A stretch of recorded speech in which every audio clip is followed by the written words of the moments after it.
بالله من الشيطان الرجيم بسم الله الرحمن الرحيم الحمد لله والصلاة والسلام على رسول الله وعلى آله وصحبه ومن والاه اللهم لا علم لنا إلا ما علمتنا إنك أنت العليم الحكيم اللهم علمنا ما ينفعنا وانفعنا بما علمتنا وزدنا علما السلام عليكم ورحمة الله وبركاته فولنا دار الدنيا indako no gidim no yalo he tabaraka wa ta'ala na tawfiq no yalo he tabaraka wa ta'ala gid man kanyan jalla jalalu azza kamaluhu julliya ton selmala no tulere muhammad ton kanyan fi sahaba yum fo le indako na alwali in na ke talafane telef miras fane inde du koy na babul hisab babu al hisab hisabul masail nam imbokatit kan kalkil bo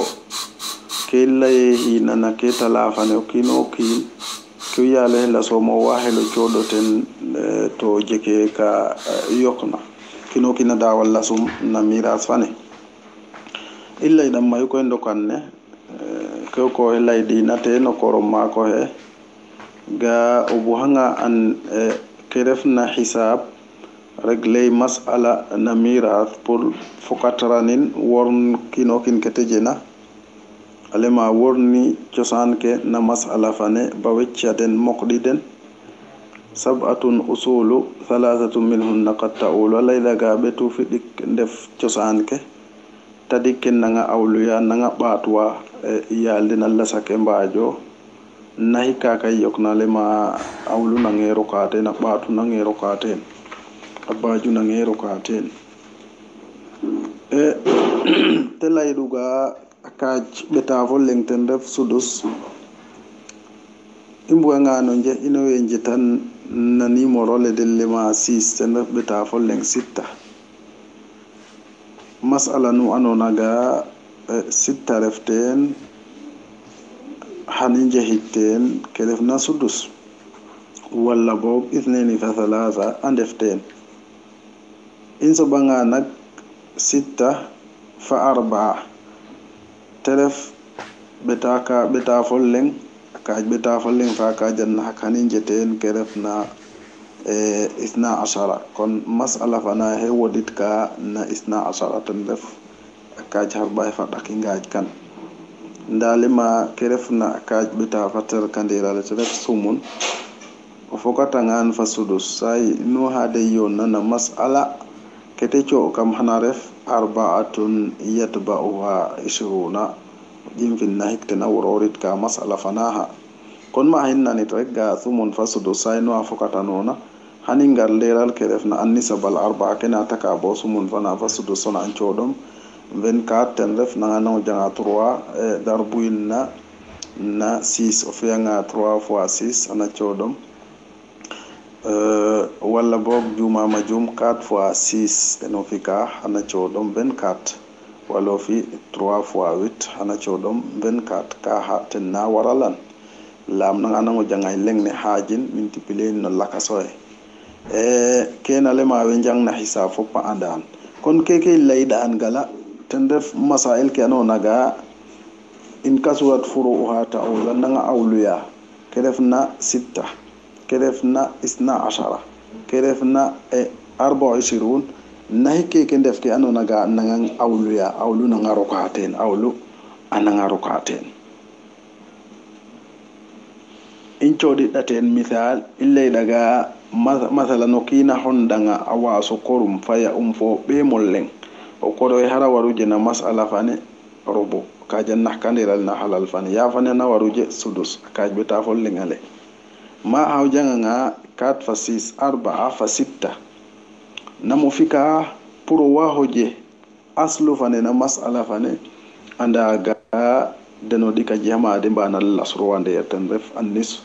kon jangka jang ithneni ginawal fane na 4 ginawal fe na 4 fane tan ref de fane teno jangka darbu inna 6 ulay ga 2 fois 6 te chodom 12 wala jang salasa fane ka ja tarkandirale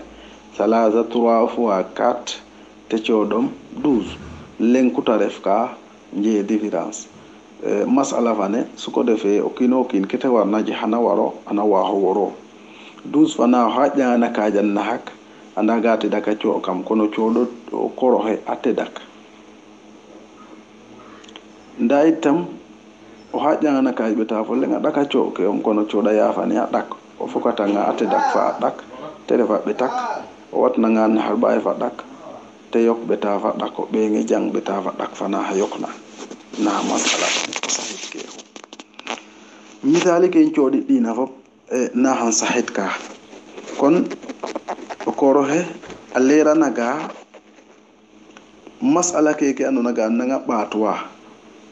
sitta fane ana ngarita bo na harbahay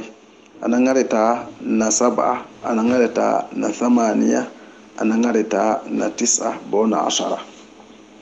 manama nanga hata na beta fo lengaret na beta fa daka garna beta fa te daka garna beta fa na bo na harbahay acha fa naka kande fatina tina nangu ɓatuwa tan sitta fi suratin ma'rufatin mustahira korele ma fatablugu sittatu aqdal ashara في سورة معروفة مشتهرة وتلحق الذي تليها في الأثر بالعول أفرادا إلى 17 والعدد الثالث قد يؤول بثمنه فاعمل بما أقول فمن إنجنودنا الولي إنغتنا أفضل نمبر سكلام كرف نباب الحساب الله جل جلاله bo a refanga ha jemer na je ondik na calcul wala bo ko jangondik na ilmul mawaris ananga nango do ma putenanin nda ko te ndofo njiri nyonge na faraid ten ref I andanga ga diw keke waruje halal fane fokat wa ref keke imbaramba ho an namimbika bo kino o dawal la sala wo ha kono koroma ko elema فتبلغ 6 عقد العشر في سورة معروفة مشتهرة فتبلغ حنفت 6 أكاج بتافل لنك عقد العشر لم حربحي بتافل لن مه مسألة فاني أكما سيدو مسألة فانا أنو نغا كم كنشو دينا مثال مسألة فانا نغا بتافل لنغرف إيا يوهيمين o camina ref men walla o cien foɓi yafane a jang akaj ɓeta folleng ale masala fana ha na ɓeta folleng a wodit ka nda leg te ɓato manam we mbo hunam may bo kino kina coɗangel las allah sumte ɓato boya teret na ba fadik na har bahay ananga ɓatwa na ɓeta ɗak na ɓeta fate dak na ɓeta fannak po na har bahay sande pane wine mbodna na mayala fa anne wala telema fi suratin ma'rufatin مثال فنا أندينا كوي مسألة فنا أندينا مشاهرة مسألة فنا سيونا لولي تم ياتفتنا حربا تندب مسألة فنا دلما أم الفروخ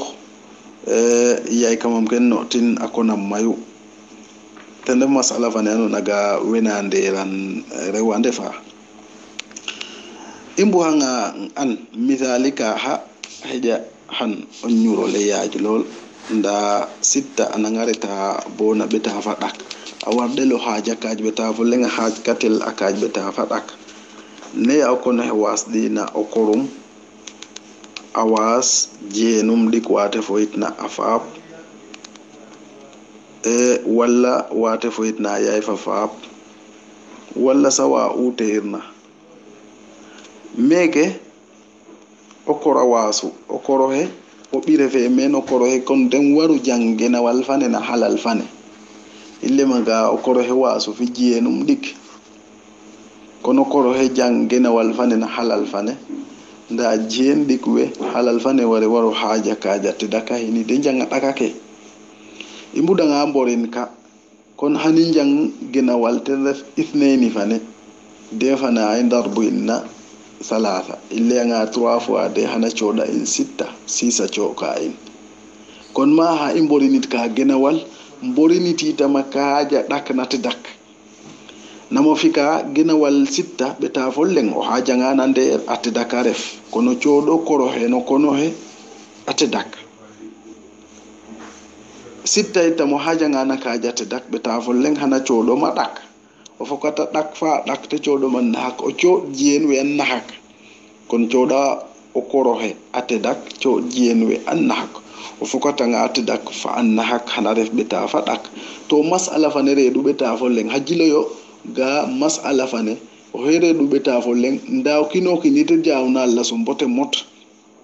areva da beta fa dak kana le mi awlu min waj kilo lem kilo e o koro he jangate dakate dak yoko en codin jenwe aha jenwe mbare janke yok na mbare mbaro codo lip den mbote mot kon ma ha coda o koro he ate dak wara waro cod we defna jenwe anna hak lamde no halal fane wara waro haja kaja te dak de janga dakake haja ngana kaja te dak e adakake ten telefon na hak lambe ta folle ngal be jang anna hakaka nda o koro itam halal fe wara waro haja ndero haja ngana ndera te dakare ko nananta ga e okino heke wardo na je hana wajo halal fane haaj kata na kaaj beta fo leng na kaaj beta fa dak haaj kate kenna le me awlu o giga okino kin kete wardi na je awajwa ille dan da ke refna awlu koy ten defo kino lenga je nga njunni fana hana may fo ten na refa nga di ko kino kin teme beti ka je kata ande fa nga daduk kino kina waro je teme tadik fika bay tadik fa 15 ane fa nga win na hokitam te mojo wajo okino jete meddi fika bay betik nena buku wajo tata anunde ba nga win betu hollengi tam nen anunde bo kino nunde fa nga win arba okino jete med ka ha ten def mithal awlu ne wine mayata okino da walla so mbote mot nen masala fane awajo tada nen ke waddo na je ane wata kon kente andel leg-legi tam sudus akaj beta fo leng halalare bona beta fate dak misal okino hona was okorum awas aya awas jien dik wano naga fa pambohu wala te was o hate fo itna ya fa fa fo hate fo itna afa kondom masala vane ke denal lema masalatul mubahala ya kamam kena fara'id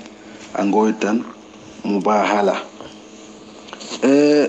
nama jehit ka masala fanen okoro he hana jangena wal la matahun o bire fe men o bire fa ngena masala fane ngoro nga onde wonga ondanu nga kono koro he no kono he gina wal fane na halal fane waru jang to o te he ke nyak na wase o bi kono koro he gina wal fane waru jang ya fane waru jang har akaj be tavol leng halal lam hatahun jamin wa no kono ha wala jihen wa den wa ma illaida ga ya isai nu jamin wala jihen no kono en defna ya fana akaj be tavol leng ajangata afiyangan ko wi'anna ga den def jihen wen naga fofa pa def ambaro jang akaj adak nat dak halal fane halal fi jang ka jat dak den jang adak ten def asulu sayni kon masala fane no de tangan jihaten ithnani jihaten sitta jihaten thalatha kon namo fika rek o jang kerefna sitta o fin aslu masala falam ithnani awa harok na sitta bo pare thalatha wa harok na sitta mana min nangal lema ithnani salasa mom anda me hana lajo o jafen pour yokwen nana den nda masala vanena 6 awodit ka 3 anang nangoro ka kam 6 dero ka kam 6 kon 6 o fika masala vane sitta beta volleng indik ne o chodanga okoro gena wal vane ate dakaref ka o chodanga ya vane akaaj beta vollengale o lengaref ka lam 6 aref o chodanga jienwe ille gawre waro haja kaja te dag den chodela dakake kon deno na kanje ka anna hakkoy o fukata ngaten oleng fukaten atedak te chodom ponnume beta vatedak anna hak fo oleng fa atedak te chodom beta vatedak ko det ga masala fana hata na beta voleng ayenik na beta fa atedak o fo le leg-legi tam masala awaddu haaju akaaj beta oleng ba muje haaju akaaj beta fa nak misalam wala misaliyum okono heke hona waso korum famere wenango na gele jaf awaso korum awasa ya awas jienda duk wa olengo ya fa bombo olengo fa so mambo olengo ya kondo ngambo kon i anda ga me ko korohe illay dan o ɓile fe men o korohe ginawal halal a waro jang jiyen we men wala jamin we bok o yafane waro jang akaj betafol leng halal fe ajila kaj betafol leng te jangal lengale jiyen we mbohe ne de mbar nan lamit o te foyit na yafa fa waro jang ginawal halal o te foyit na fa kondong a waro jang akaj betafol lenga hini la mo jiyen te foyit na yafa fa o he men o hete foyit na yaay a waro jang itam akaj betafol leng o de tanga akaj betafol leng atti dakande fa men o jiyen te foyit na yaay o te foyit na fa yafane ginawal halal dikandef ten te defo korohe fo jiyen te foyit na fa yaay kono de tanga masala fanen na sitta wodit ka na 6 teni piskan o chodanga o korohe ginawal fe 3 je ka o chodo o biyonde wonge te foyit na yaay fa te jeyin 3 yafane je holeng o ciene te foyit na fa je holeng o ciene te foyit na yaaya je holeng o fukata nga jien diko fa yafane te refate dak nda o fukata nga o korohe fo o te o kino kinate dak jaung te betafol leng fa te dak walem kalime 3 fois 3 rek te chodom 9 kon halal fane kaj betafol lenga ha joduna muji afakitik na betafan nahak amuji afakitik na betafan nahak masala fane ke a jam masail mayuka na ngartane ni tam leg awa hare fo kono he waso korum awa jienum dik wate foyit na yaay awa jienum dik wate foyit na faap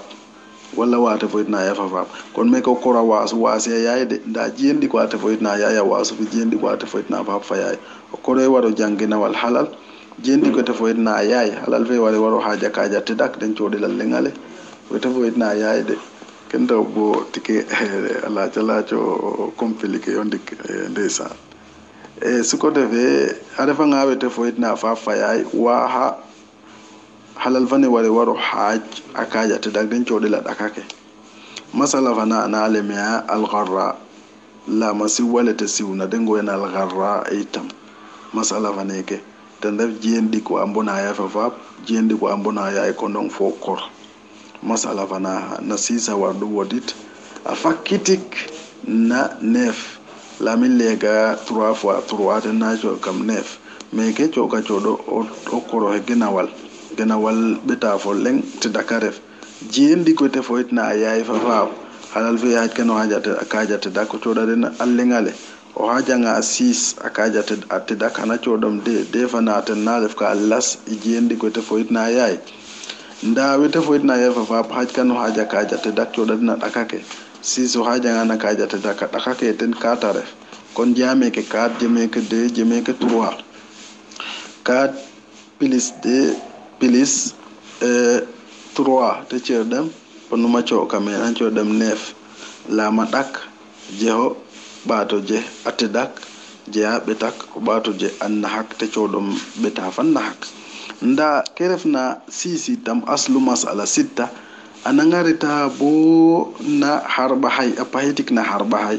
hakina wara ante ref lalam we na lama dem mayuto fo pande fi ala li kino kin ware waro cho jehe ka lalit naga waro sam o yono fallam nuno dik mbarul lam wala nuno daduk wala nuno wentewna fop suko defe o kino kin ke wado na je nangate mota ne masala fane ngaya ta ne nalla sof awaji wa ta misaliyum masala fana refna na 6 ba worok na 10 okono e hona hon awa so korum awa sayaum awa jiendik wate foitna yaay awa so cienum o hate foitna afab fayay awa so cieno hate foitna afab kondong kona wasa meke jien façon daduki jien awa so pofab fayay awa so poyay awa sa yaay awa so korum meke o detlo nga masala fane korohe ana chodel genawal lamo bi defe men ya fane wore lo chod akaj beta fo lengali na halal fane lam jien we defna men tahon toujours dal ya jiena defa nga men wala jamin o ko wote wala rewdik wala gordik wa anu naga den fo kono e ten andu ya yambo den andu fa pambo den andu ya fa pambo ya fane kon genawal halal ajikata meke kon namimbika choda ya fane wasi hak ya fane kon akaj beta fo lenga jikata bu molay inchoda ya fane akaj beta fo lengal na halal fane nda jendi kuete foitna aya itam halal fane ware waro haja kaja tedak den jiyal lengale o cieno te foitna fa faya aje gena wal fan na halal fane o cieno te foitna fa meke ajanga ka bita volleng halal o cieno meke samke ale danga kor o ha te foitna ya fa bref men o cieno te foitna fa lam ke ate nda ko mo cieno lenga ref hanalam ale danga jiendi ko ate foitna ya fa def men o pova po wakate helam kon masala waneke ten dengoya bi ummil furuh lam amaya may wen tasaro na ten na awlu vane o detlo ngan o janga nga masala vane teref na beta folen o chodo koro he kenawal teref atedak o chod aya vane kaj beta folen telefolen o chod jendi go te foit na ayay adak chod je o chene te foit na fa fayay kenawal teref beta folen o chod o chene te foit na afa pakaj beta folen telefolen kon jeha olen fa atedak teref annahak o batoje adak teref beta follen o batoje olen teref beta fadak o batoje atedak teref harba hay o koro he atedak yafane olen jendi ko fo yaywe adak wete foitna yay fa atedak wete foitna fa beta follen o fokata nga fof oje keyle may namal laytan harba hay kon ma masala fane na beta volle nga hatu pa woro na harba hay kon ken def awlu sitta onana nga ta sitta aw alat ila kaza ten def wender na beta volle fana mayam may bokinoki nano cuftanel wadda nga jette dak ndi la tada ko liman ke nda halal fane lasrange daw kate genawal halal wadda nga je kaja nahkandir halal wala kaj beta volle halal ndi halal fane haju nga wakati roje akaj beta volle la mo koro elemena genawal halal ajohu to halal fana ha aredun junni a hajel te chodel te na tedak nda halal fane hajan akaja tedak hajan akaja dak nda kaji har baya hajke buwo baten fana ha genawal fana halal fane daw katiran kenna warala awlu fane junni fana janga tente metadik wala te men nahik amayda to deta nga genawal fana junni fane waddu defte me betik na wakatiran oje